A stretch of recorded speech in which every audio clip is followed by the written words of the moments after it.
అసదుద్దీన్ ఓవైసీ వ్యాఖ్య వివాదం రోజు రోజుకు ముదురుతోంది. అతని వ్యాఖ్యలను నిరసిస్తూ దేశవ్యాప్తంగా పలు చోట్ల ఆందోళనలు జరిగాయి. అసదుద్దీన్ ను ఈ దేశం నుంచి బయటకు పంపివేయాలంటూ ఆందోళనకు దిగాయి ఆర్ఎస్ఎస్, శివసేన. భారత మాతాకి జై నినాదంపై వివాదం ముదురుతోంది. అసదుద్దీన్ ఓవైసీపై కేసు నమోదైంది. భారత మాతాకి జై అనొద్దని అసద్ తన వర్గం వారికి పిలుపునిచ్చారని మల్కాజ్గిరి కోర్టులో కొందరు ప్రైవేటు పిటిషన్ దాఖలు చేశారు. దీనిపై విచారణ చేపట్టిన న్యాయస్థానం అసద్ పై సెక్షన్ 153A కింద కేసు నమోదు చేసి దర్యాప్తు చేయాలని పోలీసులను ఆదేశించింది.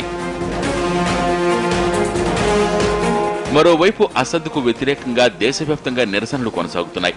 అతనిపై చర్య తీసుకోవాలంటూ శివసేన డిమాండ్ చేస్తోంది. దేశాన్ని గౌరవించలేని వారు ఈ దేశంలో ఉండాల్సిన అవసరం లేదంటున్నారు శివసేన, ఆర్ఎస్ఎస్ కార్యకర్తలు. అసద్ కు వ్యతిరేకంగా దిష్టిబొమ్మను తగులబెట్టారు.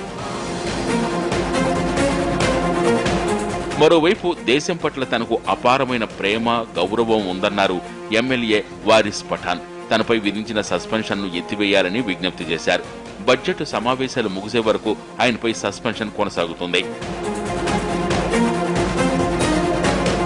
అటు అసదుద్దీన్ తన కామెంట్లు వెనక్కి తీసుకోవాలంటూ ఏబీవీపీ కార్యకర్తలు ఆందోళనలు నిర్వహించారు.